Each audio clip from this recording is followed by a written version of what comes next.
Hello, welcome to Blue Harvest Toys. On today's video I'm going to be talking about a couple of Hasbro problems. Yes, the toy company responsible for Marvel's collectible action figures has rubbed some fans up the wrong way with its latest sustainability move. Now, being a collector with a love for the environment isn't always easy. Collectors love surrounding themselves with stuff, and stuff of all kinds has effects on the environment. From production to shipping to disposal, recent years have seen consumers and companies taking a closer look at the staggering effect of all the stuff we humans create can have on the planet and its other inhabitants.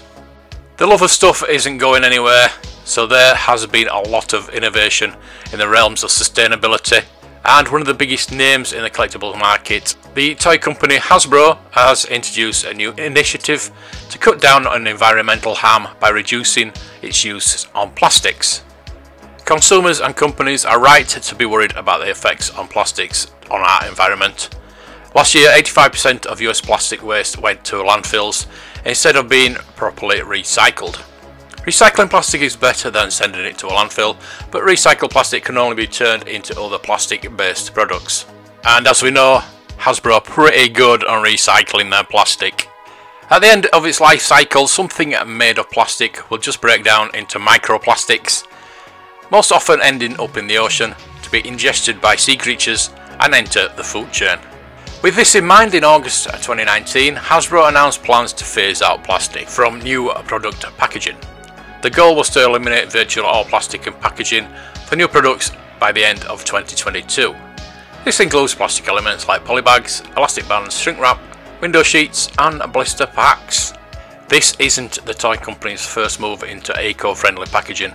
In 2010 the company eliminated wire ties, and in 2016 it added instructions for recycling in its packaging.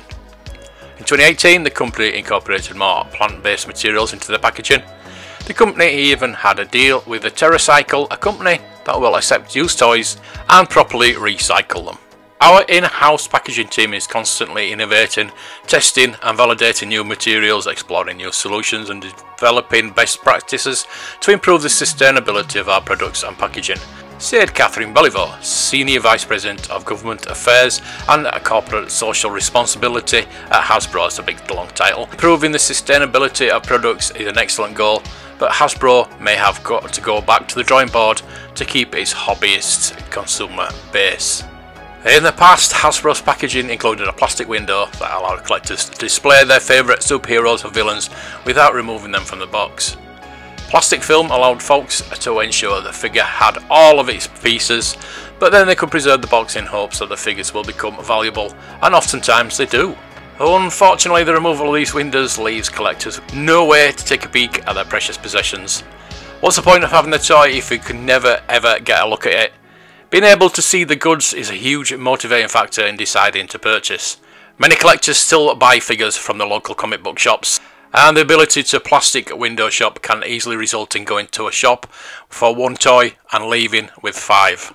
It's essentially a class of form and function, and Hasbro has certainly relied heavily on the use of plastics to display toys in the past. Now the same toys come in a box with no visibility, though the outside shows images of the figure inside. Hasbro works with Disney to create figures and collectibles of some of the company's biggest franchises. Marvel and Star Wars toys in particular make Hasbro a major name in the collector's space. But other companies also make collectibles that have their own packaging methods and could help Hasbro find a better design. As one collector wrote on Reddit, "Got my first Marvel Legends with no window, not a fan." Another one responded, "They evolves just backwards." Isn't that de-evolving? Never mind. Perhaps the answer to Hasbro's display problems lie in the packaging of competitor company McFarlane Toys. The company hosts toys and collectibles from the DC Comics, Critical Role, Warhammer 40k and more. The company sells toys online and on store shelves that features plastic outer casing, and the company doesn't have any sustainability information on their website. It does, however, have a method for displaying collectibles that doesn't include plastic. Boxes holding precious collectible figures feature incredibly detailed photos of the figures inside, sometimes with artistic flourishes that complement the figure inside. The front cover of the box hinges open like a book, and inside sits a collectible figure fitted neatly into a foam casing. Collectors can prop the box open for wide display of their beloved figures if they're disinclined to display the figure out of the box. With the help of biodegradable foams and boxing, folks who do choose to display a figure packaging this way could compost the unneeded packaging instead of sending it to a landfill. Collecting toys for play or for profit has the potential to be a very fun hobby, and with conscious product design and care for the environment, Hasbro can help consumers feel good about continuing to collect their products. So that's just one issue that Hasbro has in the future.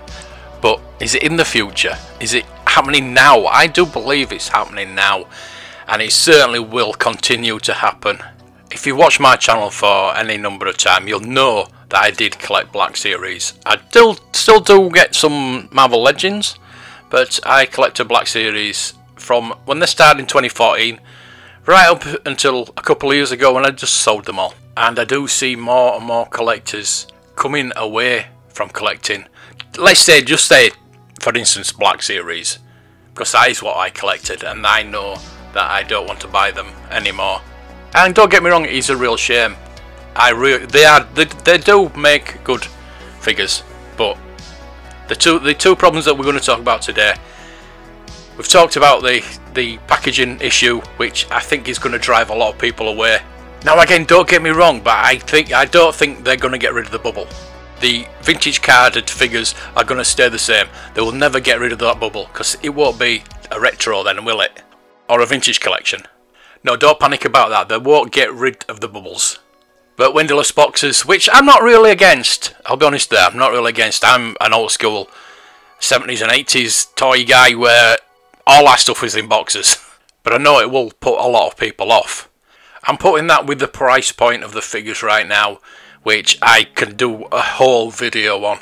And if you watch my toy hunts regularly, you'll know I just don't buy anything anymore unless it's severely reduced. So I have seen a lot of videos about a collecting recession, which will never happen. It will never happen, trust me, it will never happen. But with the price point of the current modern figures now, again, Black Series £26, Marvel Legends at £26 as well, they have gone up drastically. And with the current financial crisis, people aren't going to be buying the figures like they used to.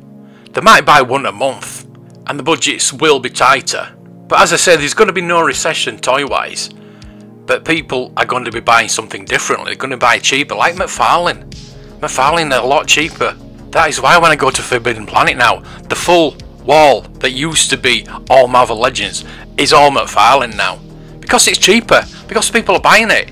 And Hasbro really need to wake up to that fact. Because what will happen is stores will stop buying Hasbro products. If they're peg warming and they're not selling, shops are not going to be buying anymore. As I said, Forbidden Planet are ahead of the curve when now they've got a full section, a full wall of McFarlane figures, and the only Marvel Legends figures they have now are reduced ones. Now the Entertainer have started bringing in Marvel Legends, but they're £26 and they won't sell because half of those are already been reduced at Smith's, other places like that. So what will happen there is like what happened to Smith's after The Last Jedi. They got the fingers burned by Star Wars. They stopped stocking Star Wars for years simply because they wouldn't sell.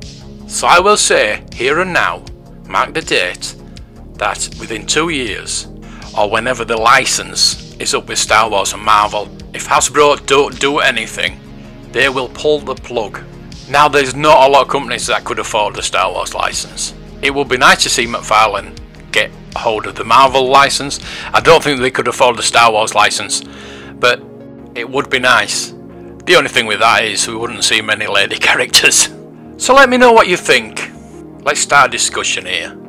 Are you a die-hard Black Series collector and you're not going to stop collecting? I know the majority of people I know are going to be picking and choosing. I would like to hear your thoughts. I'm just happy that vintage prices haven't gone up. Oh wait. Thank you for watching, and please like and subscribe. Until the next time, may the toys be with you.